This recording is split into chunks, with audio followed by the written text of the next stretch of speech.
Jimmy Olsen and Alfredo the Gaucho have been kidnapped, and Lois Lane and Clark Kent are following every lead they can find. It is April 11th, 1945, and this is The Adventures of Superman, The Ghost Car, episode 1006, the 7th chapter in a 9-part serial. Bud Collyer is heard as Clark Kent and Superman, with Joan Alexander as Lois Lane and Jackie Kelk as Jimmy Olsen. Originally heard on the Mutual Broadcasting System and sponsored by Kellogg's Pep, this chapter continues the search for Jimmy and Alfredo, and now we return to the original broadcast. Kellogg's Pep, the super delicious cereal, presents The Adventures of Superman. Faster than a speeding bullet. More powerful than a locomotive. Able to leap tall buildings at a single bound. Look, up in the sky. It's a bird. It's a plane. It's Superman. Yes, it's Superman, whose investigation of the strange accidents at Happy Land Farms may mean trouble for Jimmy Olsen. We'll learn more about it in a moment. But right now, here's Dan McCullough with a very special bulletin. Say, gang, I know I don't have to tell you what a walkie-talkie is. No, sir, you know that the United States Marines and soldiers use the walkie-talkie on beachheads, on battlefields, for commands and for getting equipment to the front lines. I'll bet every time you see a walkie-talkie in pictures, you wish you could own one. Well, the real thing is for our servicemen, but here's what the Kellogg Company, makers of that super delicious cereal, Kellogg's Pep, have for you. A cardboard walkie-talkie that really works. You see, it's a model of the real kind soldiers use. It's regular Army color, it's almost a foot high, has an earphone and a mouthpiece built right in, and comes equipped with a smaller transmitter receiver so you can speak into it and get answers up to 48 feet away. Now, just imagine, you have 48 feet of communication line. Why, that's long enough to stretch almost clear across the schoolyard or down the block. Think of the games you can play with that, especially if your pals send for them too. Then you can have a 3- or 4-way hookup that really works. Of course, to get the best results, you must carefully follow the directions for putting the instrument together. You'll find these printed right on the envelope. Now, here's how you get your Kellogg walkie-talkie. Send 2 box tops from packages of that super delicious cereal, Kellogg's Pep, along with 10 cents in cash, and your name and complete address, carefully printed, to Superman, Box 80, Battle Creek, Michigan. And your walkie-talkie will be rushed to you by mail.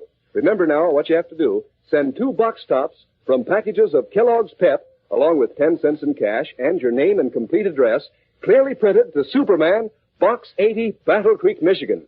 This offer is good for only a few more days, so get busy. Don't miss this chance to own a model walkie-talkie that really works. And now, The Adventures of Superman. As you remember, a strange series of mysterious accidents have been plaguing the Happy Land Farms Inn, not the least of which was an attempt made on the lives of Clark Kent and Lois Lane. Someone is evidently trying to gain possession of the property by frightening the owner, Steve Graham, into selling. But why? Kent suspects there is something of great value in an abandoned copper mine on the property. And as our story continues today, he has driven into town to have analyzed a sample of ore taken from the mine. Meanwhile, Jimmy Olsen, who was forced to be the somewhat unwilling guest of Alfredo, a South American gaucho employed by Graham, is seated at a table in a small, seldom-used cabin some distance from the hotel. As we join them now, Alfredo is telling Jim about his run-in with Kent that afternoon. Well, that Senor Kent, he's make much big mistake when he have accused me, a true gaucho of the Pampas, of try to kill him and the Senorita Lane. Well, Alfredo, you must admit he had a good reason for suspecting you. No one have reason for accuse Alfredo of murder. Just because his robe burned on the pommel of my saddle. That is not mean I have tried to kill. Well, you know how it is. No, I do not. How is it? Well, it's what's called circumstantial evidence. I do not know what that is. But just the same, I'm very angry for this insult. Maybe someday I pay back this Senor Kent. Jim. Well, what's the matter? Listen. I don't hear anything. It is stopped now. Well, what was it? I do not know. Sound like steps, maybe. Gee whiz, I wonder who... Oh, no. Do not be afraid, Jim. Maybe it is just my horse, Blanco. He does not like to be tied, you know. Neither will you like it, Gaucho. Shorty, what do you do here? Alfredo, he's got a gun. Yeah, and it's loaded, too.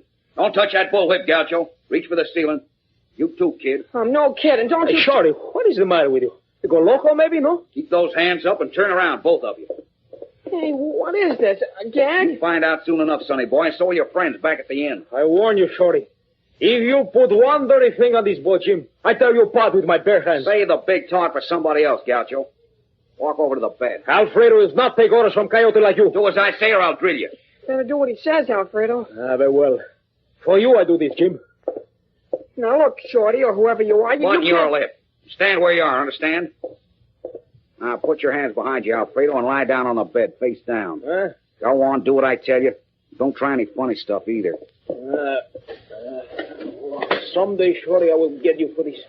And I will take great pleasure in killing you very dead. Not if I see you first, you pampas palooka. Don't move. That's better. Now, come here, kid. Come here, I said. Here. Tie his wrist with these ropes. Look, would you mind telling me what this is all about? Right now, that ain't none of your business. So keep your trap shut and do as I say. Tie his wrists. No, I won't. Would you rather get a bullet? Jim, you do like you say. I do not mind. Go on, tie him up. All right, but just wait. Shut up. Pull that knot tighter. Right. That's it. I'll take a couple of loops around his ankles. Well, what do you want to do that for? Oh, one. Okay. Okay. Tie both those ends of the bed. That's swell. That ought to hold you, Gaucho. One day you'll be very sorry, hombre, for this, Shorty. That's what you think. Okay, now it's your turn, kid. Huh? Sit down on that chair and put your hands behind you. Now, just rope you up like this. Shorty, I give you one more chance. Tell me why you do this. Maybe you'll know in a couple of days when somebody comes around to let you loose. In a couple of days. Gee whiz. There you are. All right, make yourselves comfortable, fellas. I'll be seeing you sometime, maybe. So long now. Ain't nobody gonna find them for a while. Come on, Rex. I gotta tell the boss what a good job I done. Get, boy. Pleased with what he has done, Shorty, one of the farmhands, gallops off in the direction of the inn. A few moments later, a station wagon with Clark Kent at the wheel pulls up in front of the main house of Happy Land Farms and comes to a skidding stop. That you, Clark? Yes. What are you doing out here alone in the dark, Lois? Gee, I was kind of worried about you. Afraid I might run into the ghost car? Well, yes, if you must know, I was. Didn't show up, as you can see. Guess I was a little early for it, though. It didn't really turn dark till after I'd passed through the tunnel. I'm glad of that. Has Jimmy come back? No, and that's got me worried, too, Clark. Shorty, the man Mr. Blaine sent out to look for him, isn't back either. I don't like that. Well, neither do I, especially since Alfredo's missing, too. And he rode off hurling threats at us for insulting his honor. I think we'd better see Graham or Blaine and do something about organizing a search party. Come on up to the office. Gee, Clark, do you think something has happened to Jim? I don't know, but that's not to panic. Well, I'll never forgive myself if anything has happened to him. Don't worry, we'll find him all right. Golly, If either Graham or Blaine is in. Tom? Oh, hello, Miss Lane, Mr. Kent. I've been looking for you. You have? Yes, someone left this note for you, Mr. Kent. Oh, thanks. Who was it, do you know? I have no idea. I found it lying on my desk. Well, that can wait, Clark. Let's see what we can do about finding Jim. Is the boy lost? He rode off early this afternoon, just before I left to ride into town, as a matter of fact. Blaine sent one of your men, Shorty, I think it was, to look for him. So far, neither Jim nor Shorty have put in an appearance. Well, I wouldn't worry too much about it. Well, we wouldn't if not for Alfredo. What about Alfredo? Well, we had sort of a run-in with him today. Oh, yes. Blaine told me about it. Yes?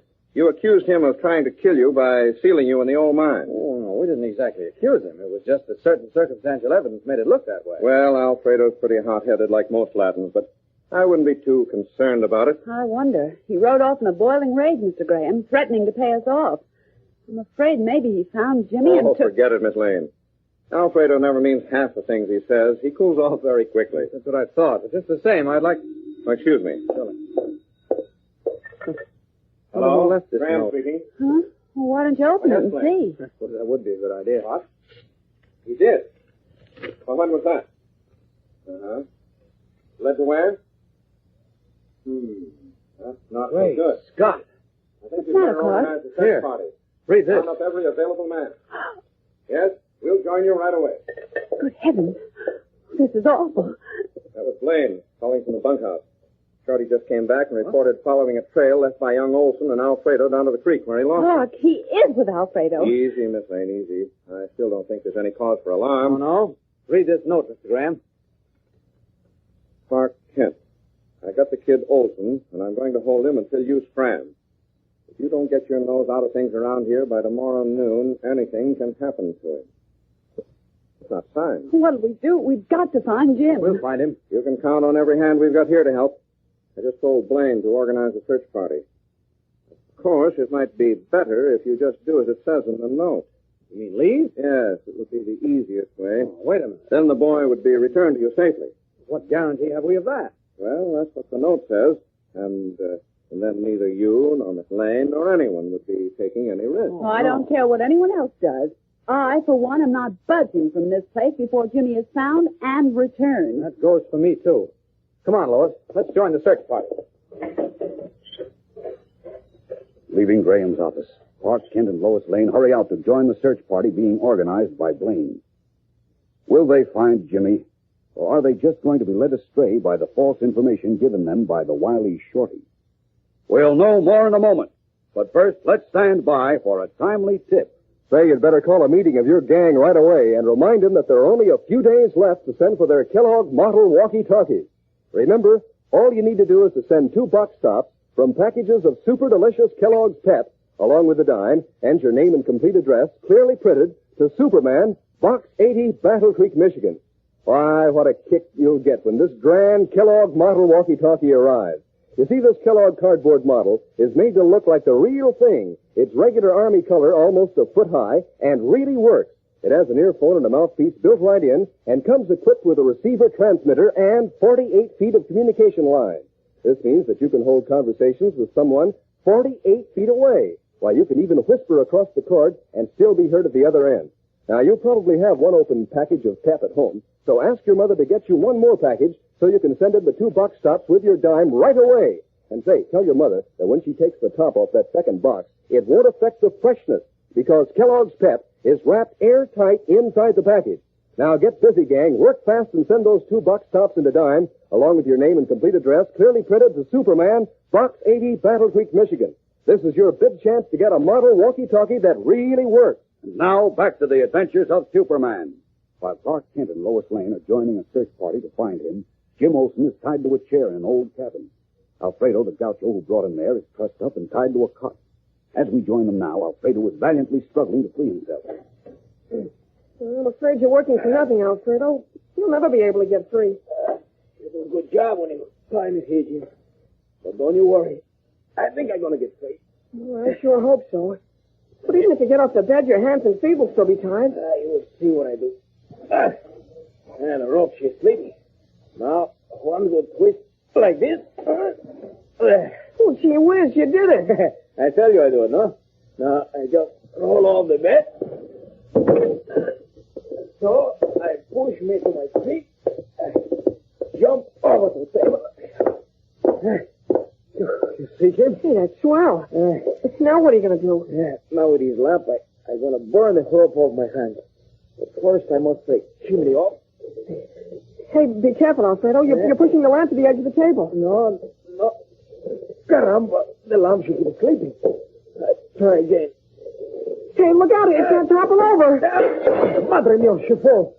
Hey, Alfredo. The table leg's on fire. Roll away from it. I must try to stop it out. See, now the floor's on fire. You can't stop it. Hey, we're trapped, Alfredo.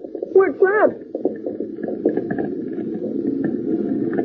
Fed by kerosene from the overturned lamp, a roaring blaze eats its way across the cabin's dry wooden floor, imprisoning Jimmy Olsen and Alfredo in a fire trap from which there is seemingly no escape. How will they be saved? We'll know tomorrow, so don't fail to be with us then. Tune in, same time, same station, for another thrilling episode in The Adventures of Superman. Faster than a speeding bullet. More powerful than a locomotive. Able to leap tall buildings at a single bound. Look, up in the sky. It's a bird. It's a plane. It's Superman. Fellas and girls, be sure to follow the adventures of Superman. Brought to you every day, Monday through Friday, same time, same station, by the makers of that super delicious cereal, Kellogg's Pep. Superman is a copyrighted feature appearing in Superman DC Publications.